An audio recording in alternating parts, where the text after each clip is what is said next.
بسم اللہ الرحمن الرحیم۔ ناظرین کرام، جب سے کرونا وائرس کی وبا پھیلی ہے کچھ کشف و کرامات کا ظہور بھی زیادہ ہونے لگا ہے۔ ایک کہاوت بڑی مشہور ہے، نیم حکیم خطرہ جان اور نیم ملا خطرہ ایمان۔ یہ کہاوت کسی حد تک درست نہیں بلکہ شاید 100% درست ہے۔ کرونا وائرس کے ساتھ کشف و کرامات اور دم درود والے بھی لنگوٹ کس کے میدان میں اتر آئے ہیں۔ سوشل میڈیا پر بے شمار بے پر کی اڑا رہے ہیں۔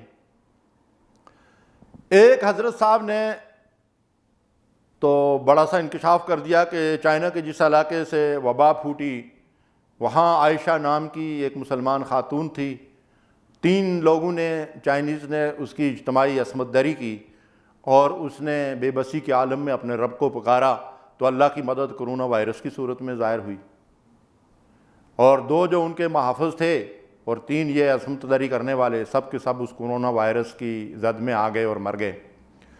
معلوم نہیں مولانا صاحب کو یہ کشف کہاں سے آیا اور ان کے اوپر الہام کہاں سے آیا اور ان کو اس حقیقت کا جو ہے وہ علم کیسے ہوا۔ اور ایک اور حضرت صاحب ہیں، انہوں نے ایک اور نسخہ تجویز کر دیا کہ کوئی حضرت صاحب ہیں اور انہوں نے نبی کریم صلی اللہ علیہ وسلم کو خواب میں دیکھا، اور ساتھ یہ بھی فرما رہے ہیں کہ ان کو نبی صلی اللہ علیہ وسلم اکثر خواب میں آتے رہتے ہیں، کثرت سے حضور کی زیارت ہوتی رہتی ہے۔ اور بعض تو ان لوگوں میں اتنے پہنچے ہوئے ہیں، اب تفصیلات کا موقع نہیں ہے ورنہ میں حوالوں کے ساتھ ان کا ذکر کر سکتا ہوں، نام لینا تو ویسے بھی میں مناسب نہیں سمجھتا۔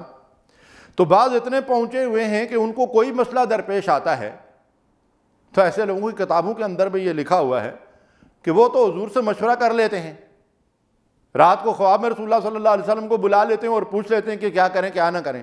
بلکہ ان کے مدرسوں میں بعض اوقات مولویوں کے درمیان جو جھگڑے ہوتے ہیں تو نبی صلی اللہ علیہ وسلم آ کر ان کا تصفیہ کروا دیتے ہیں۔ یہ چیزیں ان کی کتابوں کے اندر لکھی ہوئی ہیں، کوئی جھوٹے الزام تراشیاں نہیں ہیں۔ تو معلوم یہ ہوتا ہے کہ رسول اللہ صلی اللہ علیہ وسلم سے بات چیت کرنا اور مشورہ کرنا یہ تو ان کے مطلب یہ وہ کہتے رہتے ہیں کہ بائیں ہاتھ کی کھیل ہے۔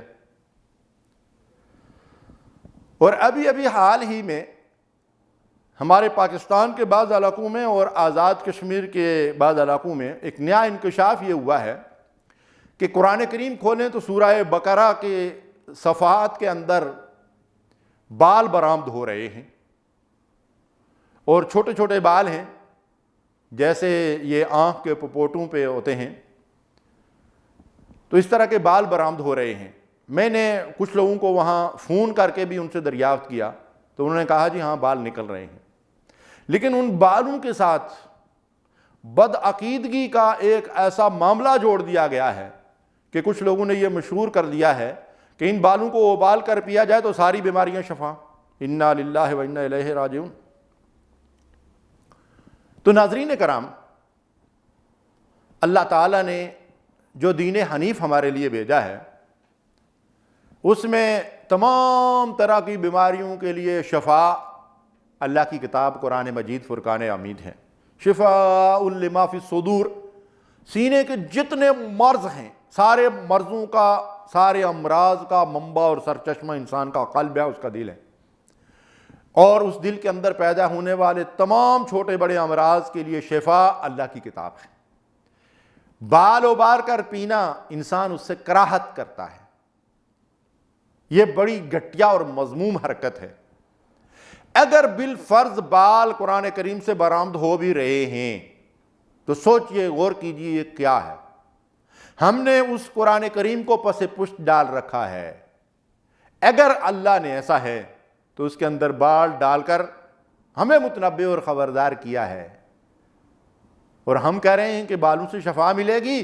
اللہ فرما رہا ہے کہ وَنُنَزِّلُ مِنَ الْقُرْآنِ مَا هُوَ شِفَاءٌ وَرَحْمَةٌ لِّلْمُؤْمِنِينَ، ہم اس قرآن میں ایسی چیز نازل کرتے ہیں جو شفا اور رحمت ہے مومنین کے لیے۔ تو شفا بالوں سے نہیں ملے گی، رہنمائی کشف و کرامات سے نہیں ملے گی۔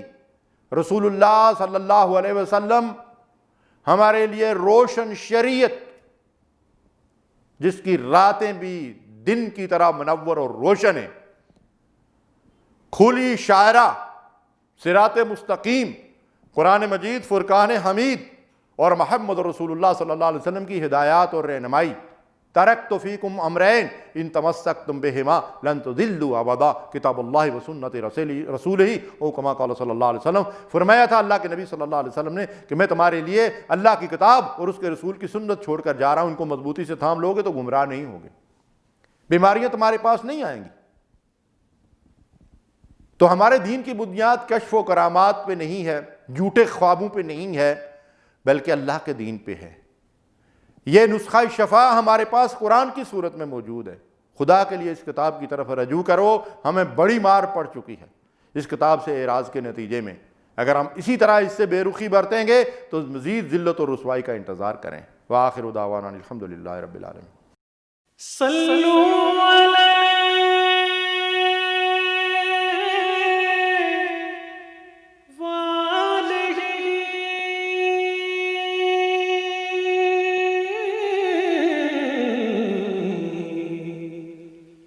صلوا علیہ